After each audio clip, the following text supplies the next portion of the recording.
Atletico Madrid has its opponent for the Europa League final, and it was decided in stunning fashion. Olympique Marseille coughed up a 2-goal aggregate lead in the second leg, conceding a pair of goals in the second half on the road in Austria as Red Bull Salzburg leveled things up, but they gutted it out in the end. More, Atletico Madrid downs Arenal, heads to Europa League final. The French side moved on and will have home field advantage at the final in Lyon thanks to a 116th-minute goal by 32-year-old centre-back Rolando that gave Marseille a 3-2 aggregate win despite the 2-1 loss on the day. Rolando scored off a corner, tucking the ball inside the back post with a little poke after his defender Marin Pognorek slipped to the turf. Rolando had only come onto the pitch in the 101st minute to relieve 23-year-old midfielder Morgan Sanson to shore up the backline and ensure the French side at least reached penalties without conceding. The goal is Rolando's first goal for Marseille in European play, and his first in Europe since he scored against Sevilla in the 2010-11 Europa League. He now has 2 goals in all competitions this season. Rolando came to Marseille in the summer of 2015 from Porto, where he spent his entire club career prior, although he saw loan spells at Inter, Napoli, and Anderlecht. The game was only in extra time thanks to a 65th-minute own goal from Marseille right-back Bouna Sarr that leveled up the aggregate score and gave Salzburg new life. That goal had followed up Amadou Haidara's opener in the 53rd minute. Follow at the _bonfire. Romelu Lukaku is injured for Friday's Premier League match against Brighton. Rashford has played a bit role down the stretch for the Red Devils, as Jose Mourinho has given him just 2 starts over the last 7 Premier League matches. However, this could be his chance to prove not only the Manchester United boss of his value, but also make even more noise with the World Cup approaching. Preview: Brighton vs. Manchester United. Martial is in the same boat, with just 1 start over Manchester United's last 7 league games. He was injured against Chelsea late February at the back end of a 7-match streak of quality minutes, and has lost his place in the starting lineup since. They've had limited opportunities because Romelu has played all the games this season, said Mourinho. He was playing well, was playing the way I wanted him to play, had no injuries and no suspensions. Neither has scored since the March 10th win over Liverpool, where Rashford grabbed both goals in the 2-1 victory, while Martial hasn't found the back of the net since late January. They have a combined 2 assists in 2018. The door certainly could be open. While Lukaku has scored 16 Premier League goals this season for the Red Devils, he has just 2 goals in his last 6 matches and only 6 since the turn of the calendar year, and that is with playing the bulk of the minutes. With an FA Cup final around the corner, the time is now for the pair to not only earn their place in the starting lineup, but prove to the manager they deserve to stick around this summer. Follow at the _bonfire. There isn't much of a competitive nature for Manchester United to play for as the Premier League season comes to a close, but for Jose Mourinho, his job of squad rotation is just as difficult now thanks to the big tournament this upcoming summer. One player who hasn't featured much of late is defender Eric Bailly, despite the fact he has fully returned to fitness after a long-term ankle injury ruined much of his season. When asked about Bailey's absence of late and whether he is indeed fit, Mourinho confirmed that the Ivorian is completely healthy, and hasn't been left out of the squad for poor performance either. There's another culprit, the World Cup. Mourinho said that because Bailey is Manchester United's only central defender whose country did not qualify for the 2018 World Cup in Russia this summer, he has given other defenders time to prove their worth to their own national teams. Sadly, that has left the 24-year-old with very few minutes, something that is an unfortunate side effect of Mourinho's dedication to his players. Bailey is fine, no injury. Mourinho told reporters at his pre-match press conference ahead of Manchester United's match with Brighton.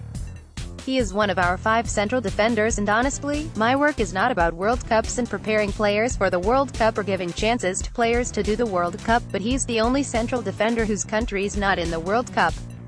So, if I have to make a kind of more emotional, effective choice to try to help my players, he's the one I am not going to help until the end of the season.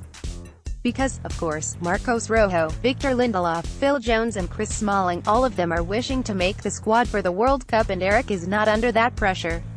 Mourinho continued to say that he wishes to be the best manager he can be, and that involves a positive relationship with his players. As the season winds down, he is attempting to build that relationship by affording each of them the opportunity to play for a World Cup spot, and unfortunately Bailey feels the effects of that through no fault of his own. I try to be a good team manager. Mourinho said, and that means being cold, being selfish, but I am not as bad as that and I still have space for a little bit of feelings.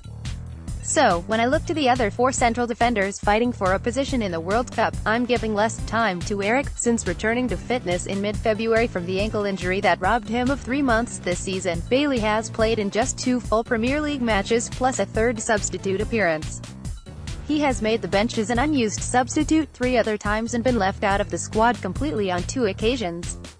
With 3 Premier League matches remaining on the schedule this season, it remains to be seen whether Bailey can work his way back into the squad, or if the other defenders will ride it out the rest of the way hoping to make their way to Russia come the summer. Follow at _bonfire. Brighton has only beaten Manchester United once. In 1982, Manchester United has not conceded a goal against Burnley since 1992. No team has conceded more goals from corners than Brighton this season, 14. A rare Friday matchup sees Manchester United head to Brighton. Up 5 points on third-placed Liverpool, a win on Friday plus a Liverpool draw or loss to Chelsea on Sunday at Stamford Bridge would guarantee nobody could pass the Red Devils and would lock them into second place with 2 matches remaining. A win or draw would also guarantee a place in next year's Champions League group stage no matter the outside results. Watch live online here. The Red Devils can also avoid the first triple away defeat to newly promoted sides in club history. With defeats at both Newcastle United and Huddersfield, Manchester United will aim to prevent a 3rd at Brighton to complete the dubious sweep. Brighton, meanwhile, can secure Premier League safety with a win over Jose Mourinho and company, as they currently rest in 14th position, 5 points above Southampton in the first danger spot. A draw also put them in prime position to stay up, although it would not mathematically assure their Premier League status, leaving the only possibility of relegation to goal differential. On the injury front, Manchester United will be without Romelu Lukaku, who picked up an ankle injury against Arsenal last time out, but Phil Jones is back, while Eric Bailey is not carrying an injury, Mourinho confirmed. For Brighton, Davy Pröpper returns from his 3-match suspension, while Steve Sidwell remains the only injury absentee for the Seagulls as he continues to recover from an ankle injury. What they're saying Brighton manager Chris Hughton on Manchester United as a club: when you are playing against Manchester United, they still have the quality that Manchester United teams have always had.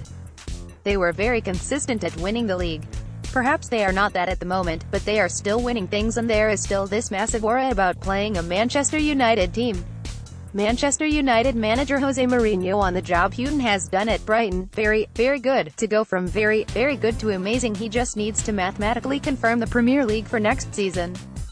I think Brighton will be there next year, and that's a fantastic job for Chris and not surprising for me because since the start they have showed the quality and mentality to get the points they need to stay in the division.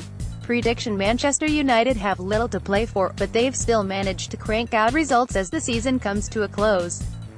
However, matches against teams fighting against relegation are a completely different animal. While it would be a shock if Brighton were to collapse into a relegation spot, it's still possible with 3 matches remaining, and their players will know that. A 1-1 draw would seem reasonable here, as Manchester United will miss Lukaku and could be held in a scrappy away battle. Follow at _bonfire in today's Euro midweek edition of the Two Robbies podcast. Earl and Musto break down Arsenal's elimination from the Europa League. 1:20, Marseille controversial goal against Red Bull Salzburg. 9:55, Liverpool's amazing Champions League run. 12:33, and Real Madrid's chance at the three-peat. 18:28. For lively, passionate debate. All of the Two Robbies content can be accessed by clicking on this link. Click here for the Two Robbies archive. Follow them on Twitter at the Two Robbies.